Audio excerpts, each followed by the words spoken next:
So I have officially beaten Wolfenstein II, the new Colossus. It took me 14 hours to do it. I played on Do or Die, which is the game's hard difficulty. I said bring it on in my last video, but that's the game's normal difficulty.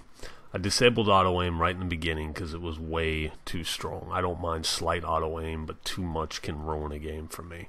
So my overall experience has slightly changed from the first 6 hours. I said 7 in my last video, but according to my stats when I fired the game back up after work, it was 6 apparently. So I don't know why I thought it was 7. So let's get right into the bad first. Number 1, people were asking me, is this an SJW game? I don't think so. I think it's got some new age hipster nonsense in it, but honestly, what the hell form of entertainment doesn't got some kind of silly shit in it nowadays? It's not going away anytime soon. If anything, it's just going to get worse. So unless you want to live your life with your head in the sand, you're going to have to let some bullshit slide every now and then. Now, if I feel somebody is blatantly trying to force feed me their bullshit instead of just dropping little subtle hints here and there, then that's a whole nother story, aka The Last of Us Part 2. For the most part, the game sticks to what it's known for, and that's killing Nazis, and the game does it extremely well.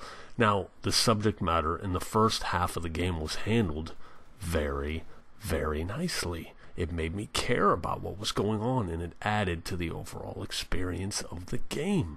When you feel like you're involved in the story, it makes the gameplay all the more satisfying. For me, it does, anyways. This is what most first-person shooters lack. And it's just why they feel so damn hollow, aka Destiny. We were given insight into the main protagonist's early life, thus connecting you further with the character, essentially giving you his same motivations. This is all done outstanding in the first half of the game. You know, the voice acting is so good. It further adds to the experience. The story is dark and definitely not for children. In fact, it was rather strange to hear such dialogue used in a video game. It's a welcome change, seeing as how everybody is so concerned with not hurting anybody's feelings nowadays. It's rather surprising and refreshing that machine games took this approach. This is all until about halfway through the game, when the story shifts and something so stupid happens. It literally made my vision go blurry for 2 to 3 seconds. I was in disbelief. No spoilers, but here's a hint. It's tied in with your abilities. Now, I told myself, it's just a game. You should have known they were going to ruin it. I tried to move on, but the story just gets worse and worse and worse. It went from a suspense drama to some kind of twisted sideshow comedy hour. That's just not funny. Not in the least. To me, anyway. Most reviewers I've noticed say it is funny, so apparently I'm the abnormal one here. Remember from Dusk Till Dawn how good the movie was, and then the vampires came in? It was like, what the fuck is this? It's like, why? Which brings us to your hideout, the place you spend your time in between missions. The game encourages you to look around and interact with other characters, but the story is so bad it made being there painful in the middle sections to end sections of the game. Thank God there was a button prompt that points me in the right direction so I can get gone and go right to the next mission. One mission had me looking for a dude's prosthetic arm that he lost from getting too wasted the night prior. Silly and pointless. You got a 9-month pregnant chick running around, sliding, killing Nazis, and this thing she does at the very end, oh dear God, I was getting to where I wanted to skip the cutscenes. You got a whole big entourage that makes the game feel as corny as The Walking Dead. No, I'm sorry, way worse. Look, it's bad, people. The final cutscene was somewhat satisfying, but it was a little too late at that point. Okay. Enough harping on the story. Let's talk about where the game excels, and that's the gameplay. Level design is hit or miss from the middle stages and on. Even with the locator, you will still go, alright, where the F do I go? Slightly annoying, but no big deal. Game was fairly challenging on hard, and that's what made the game so good. You are the ultimate dual-wielding badass. A machine gun in one hand, a grenade launcher in the next hand. You move like the wind. You're agile as they get. I mean, in a first-person shooter game, it doesn't get no better than this. You can cycle through weapons like nobody's business, and the weapon variety is great. You know,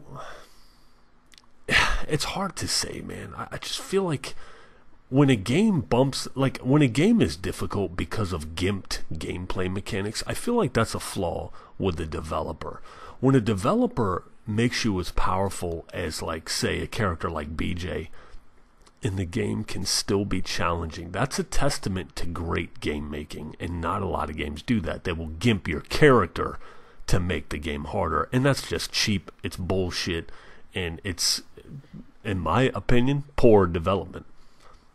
Each weapon feels unique and powerful in their own way, and dear heaven, the sound effects. The guns sound so damn good. The AI isn't half bad either. That will flank, that will come at you from all directions, and you will frantically look for a corner to barricade yourself into to handle the onslaught.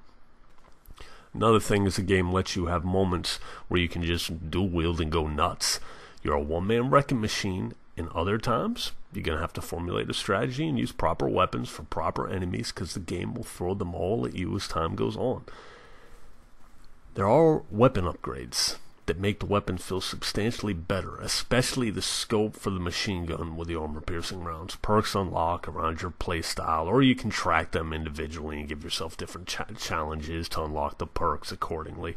The gore, people, holy shit, the gore. You literally paint the walls with the blood of your enemies.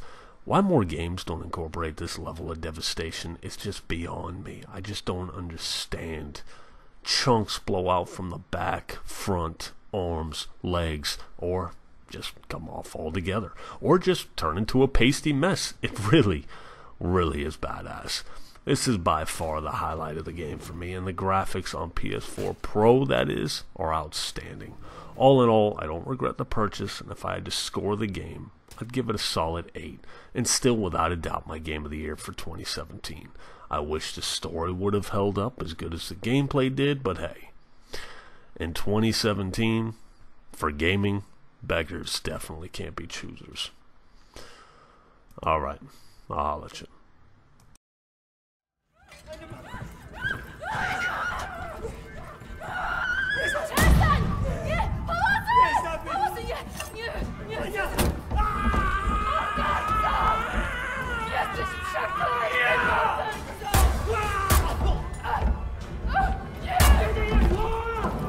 Was hier vorgeht, die haben einem Offizier bei der Befehlsausführung Unser Befehl lautet nicht, die Betreuer zu töten. Was will der hier? Keine Ahnung. Bringt sie zum Keller. Soll der entscheiden. Komm mal. Scheiße. Wirklich Strafe.